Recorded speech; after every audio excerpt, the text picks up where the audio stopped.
Assalamualaikum warahmatullahi wabarakatuh. Selamat malam. Kembali lagi dengan saya Tama dalam Ada Apa Gerangan. Bagaimana kabar kalian? Semoga selalu diberikan kesehatan dan juga rezeki yang cukup. Episode ini berbeda dari biasanya karena di segmen tamu narator ini saya membuka pintu untuk narator-narator dari channel lain ataupun teman-teman yang merasa pede untuk membawakan cerita di channel ini.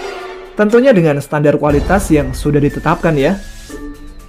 Dan kali ini ada Mas Rudi dari channel cerita horor story IKYT yang akan membacakan cerita dari Mbak Maidina, yaitu penulis cerita dari kisah Eca Anak Indigo. Baik Mas Rudi, silakan unjuk suara.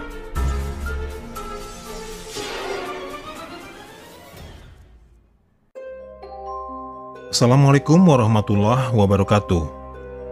Sebelum saya memulai cerita ini, saya ingin mengucapkan terima kasih kepada Om Tama yang telah mempercayai saya untuk membawakan satu cerita di Ada Apa Gerangan. Perkenalkan, saya Rudi dari channel cerita horror story IKYT. Cerita yang akan saya bawakan adalah hasil karya dari Medina dengan narasumber Risti.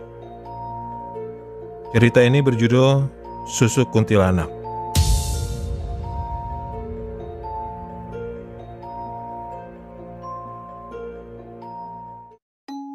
Dikala matahari mulai meninggikan sinarnya, tiba-tiba Risti mendengar suara ketukan pintu. Pintu pun dibukanya. Ternyata itu adalah seorang yang ia kenal dekat. Dia adalah seorang teman kakak Risti yang namanya Mas Trisno. Ia pun membawa istrinya yang bernama Dewi.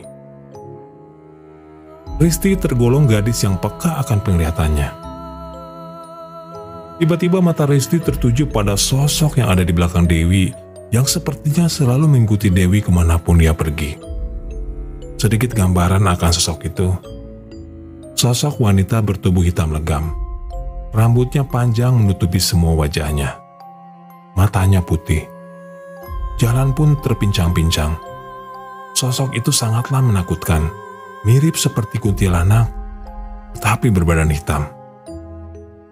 Sosok kuntilanak itu menatap ke arah Risti dengan sorotan mata tajam. Risti pun segera memalingkan wajahnya dan berpura-pura tak melihatnya.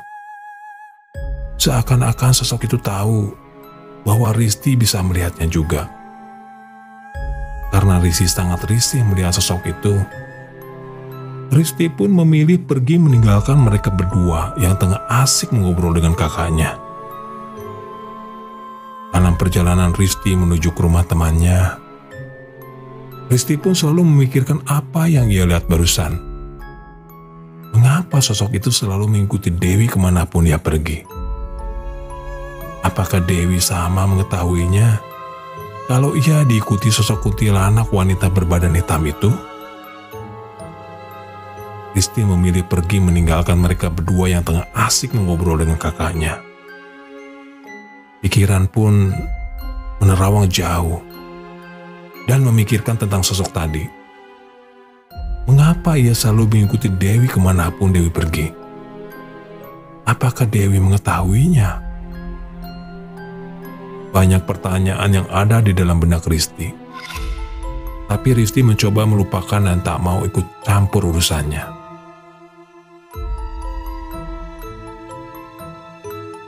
Profesi Risti di kala itu adalah salah seorang pengajar bahasa Kantonis di salah satu lembaga ketenagakerjaan wanita. Entah tak tahu mengapa, tiba-tiba Dewi melamar pekerjaan menjadi TKW. Padahal Dewi adalah tergolong orang yang mampu, dan suaminya adalah salah satu pemilik lembaga tersebut. Memang sangat aneh. Tapi Risti tak mau memperdulikan itu. Mau tidak mau, Ristilah yang menjadi guru pengajar Dewi. Dan disinilah semuanya mulai terungkap tentang siapa sebenarnya Dewi dan sosok apa yang mengikuti Dewi ini dan apa tujuannya. Pada hari pertama mengajar Dewi, Dewi pun berada di mes kelembagaan itu. Hari pertama Dewi mengikuti kelas bahasa yang diajar oleh Risti. Karena Dewi sudah berumur, Dewi pun sangat lambat dalam menangkap semua pelajarannya. Dewi adalah salah seorang yang paling cantik di antara calon TKW lain. Bahkan tak ayal teman Risti pun yang lelaki sering mencuri pandang ke arah Dewi. Tapi tidak dengan Risti yang memiliki kepekaan. Risti melihat wajah Dewi itu sangat menakutkan. Wajahnya terkadang sering kelihatan sangat tua seperti nenek-nenek berumur 70 tahunan. Padahal kala itu Dewi masih berumur 28 tahun. Tapi sekali lagi, sebagai guru pengajar, Risti mencoba profesional mengajar semuanya.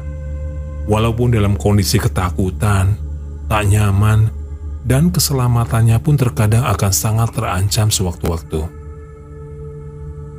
Apalagi saat Risti melihat ke arah Dewi, sosok setan kuntilanak wanita hitam legam berambut panjang itu sering melihat ke arah Risti. Seakan-akan setan itu mengetahui kalau Risti melihatnya juga. Kuntilanak hitam itu tak ingin urusannya dicampuri. Ia melihat Risti dengan sorotan mata tajamnya, seakan-akan menggertak Risti, agar Risti bungkam tak mengatakan ini kepada siapapun. Risti juga sudah mengetahui dampaknya kalau Risti berbicara kepada teman-temannya akan rahasia Dewi. Bisa-bisa Ristilah yang akan menjadi tumbal berikutnya. Baja mengajari Dewi pelajaran bahasa dengan sangat menegangkan. Sekali lagi Risti mencoba profesional dan mengabaikan sosok itu. Setelah pelajaran selesai, Risti pun mencoba ingin mengetahui sosok ini kenapa selalu mengikuti Dewi. Karena penasaran, akhirnya Risti mencari tahu sendiri dengan bersembunyi-sembunyi agar kuntilanak itu tak mengetahuinya. 1 minggu mengajari Dewi akhirnya terjawab sudah. Sosok kuntilanak ini mengikuti Dewi kemanapun ia pergi, karena Dewi memakai susuk dan Risti pun menyebutnya dengan susuk kuntilanak.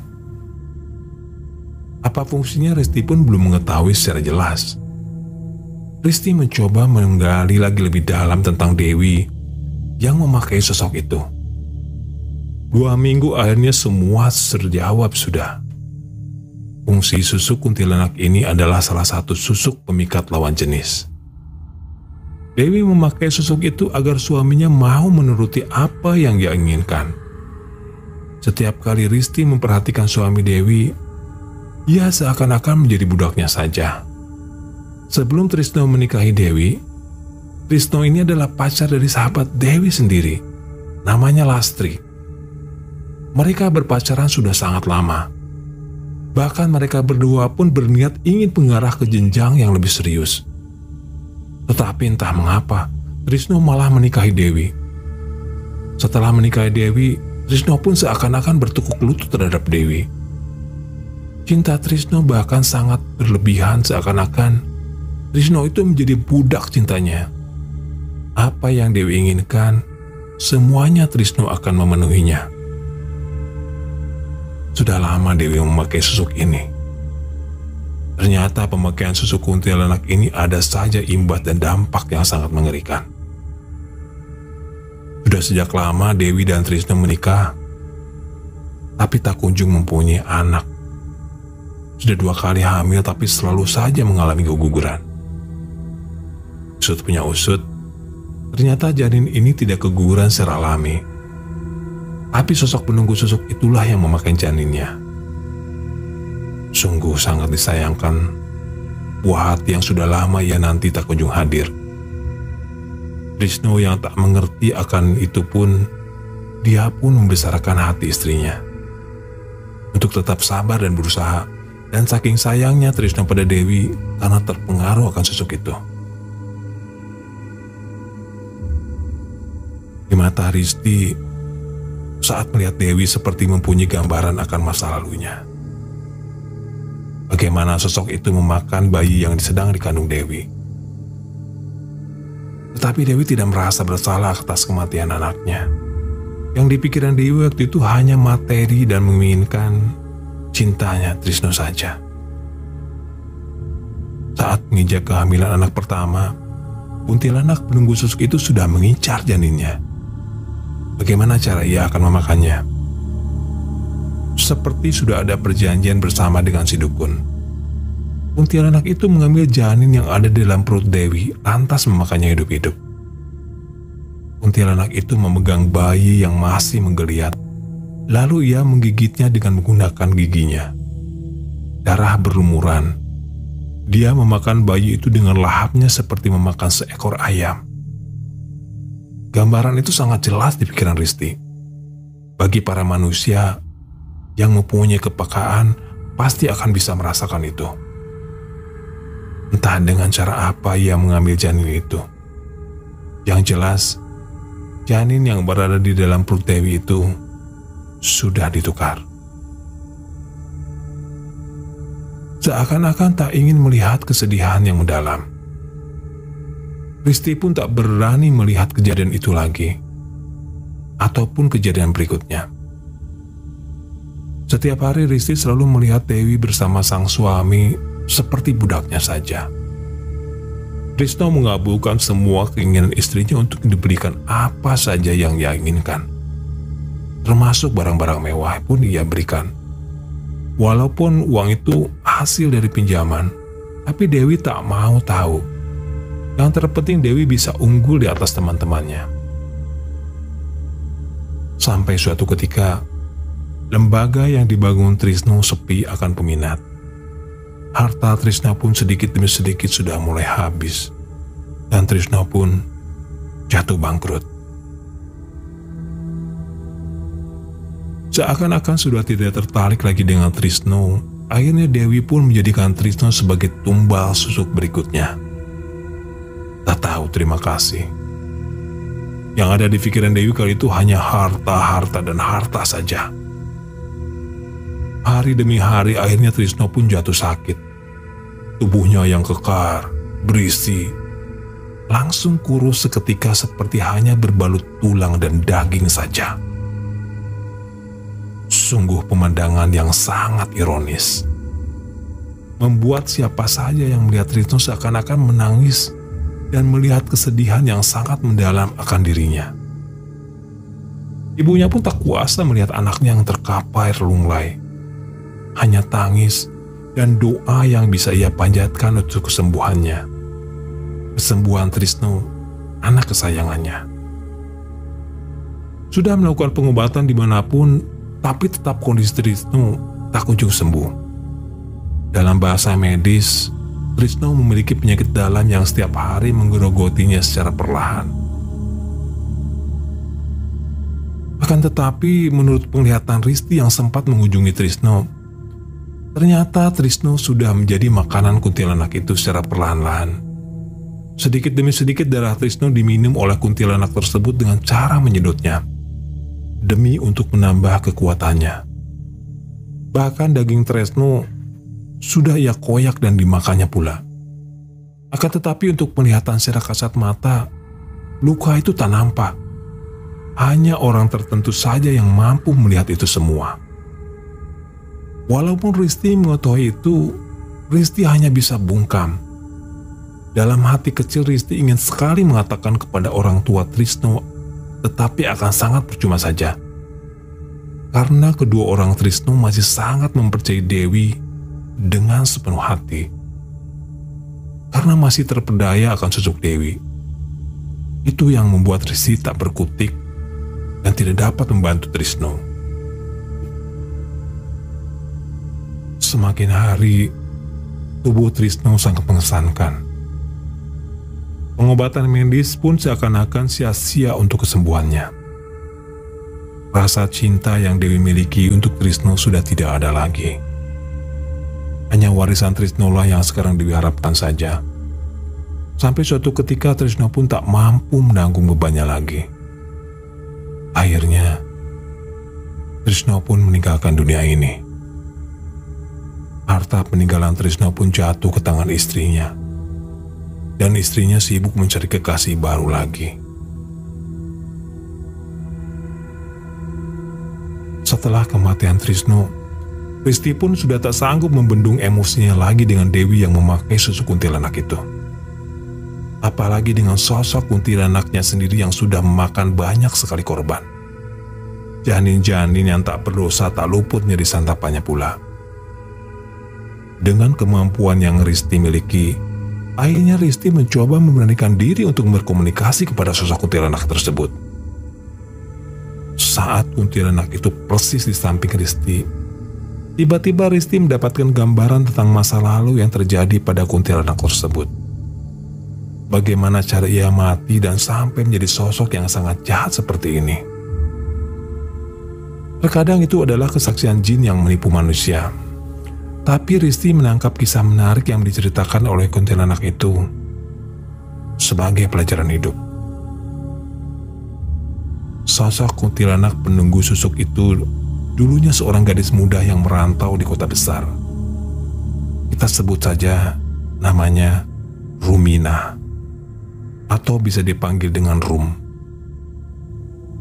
Dulunya Rumina adalah sosok gadis yang baik. Tapi karena kebutuhan ekonomi, keluarga Rumina pun berhutang ke sana kemari hanya untuk menghidupi keluarganya agar bisa makan. Kedua orang tua Rumina hanya sebatas pekerja kasar yang penghasilannya tak menentu. Rumina yang hanya bisa menamatkan sekolah di bangku SMP saja, akhirnya mau tidak mau membantu perekonomian keluarganya. Ia pun pergi merantau ke kota besar dan menjadi pembantu rumah tangga. Atau kita sebut saja dengan nama pembantu. Setibanya Rumina di rumah majikannya, bukan perlakuan baik yang dia dapat, malah perlakuan yang tak senonoh. Rumina pun diperkosa majikannya sendiri, sampai akhirnya ia mengandung anak majikannya sendiri. Sampai tibalah saatnya, Rumina pun pada akhirnya meminta pertanggungjawaban sang majikan bejatnya itu. Majikannya bejatnya tak terima. Karena takut ketahuan dengan sang istri, majikan bejat itu akhirnya membunuh Rumina dengan mengikatkan kain di lehernya. Lalu majikan bejat itu menariknya dengan kuat-kuat, hingga Rumina pun kesulitan untuk bernafas. Dan tanpa ditunggu lama, Rumina pun sudah tak sadarkan diri dan mati bersama sang calon bayinya. Karena takut perbuatan biadabnya itu diketahui istri dan orang-orang sekitar, majikan bejat itu akhirnya mengubur Rumina dan bayinya yang masih berada di dalam perut Rumina di halaman belakang pekarangan rumahnya tersebut, dan di atasnya ditanami tumbuhan. Sampai pada akhirnya ia pun menjadi arwah penasaran. Arwah Rumina memakai pakaian berwarna merah, seperti pakaian pada saat terakhir sebelum ajal menjemputnya. Arwah penasaran itu hanya mondar-mandir di sekitar jasadnya yang ia kubur saja. Sampai suatu ketika, sang dukun jahat menemukan arwah penasaran itu, dan akhirnya dimanfaatkan oleh dukun itu untuk berbuat kejahatan dan mau menjadi suruhan dukun itu, dan menjadi salah satu penunggu susuk yang dipakai oleh Dewi. Semakin Rumina berbuat jahat, tubuh Rumina pun semakin menghitam. Namanya juga makhluk halus, ia pun mau bekerja dengan syarat imbalan, yaitu dengan memakan para janin itu dan suami Dewi. Walaupun seperti itu, sosok kuntilanak Rumina terkadang merasa sangat bersalah. Ia pun dikembalikan seperti dulu lagi dan ingin disempurnakan. Karena dalam hati kecilnya, ia sudah tak mau lagi menjadi budak sang dukun lagi. Dengan kemampuan Risti yang ia miliki, Risti pun menuntut Rumina untuk membaca syahadat kembali dan berpesan kepada Rumina agar tak usah takut kepada dukun itu. Ingatlah kepada Allah, karena Allah yang Maha Penyelamat. Rumina pun mengikuti Risti membaca syahadat kembali. Dan akhirnya, arwah Rumina pun bisa kembali tenang.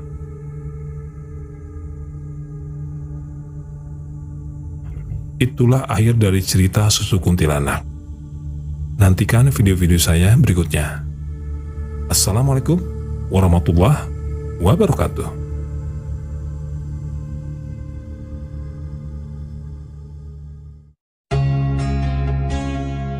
Terima kasih Mas Rudi yang sudah meluangkan waktunya untuk unjuk suara pada malam kali ini.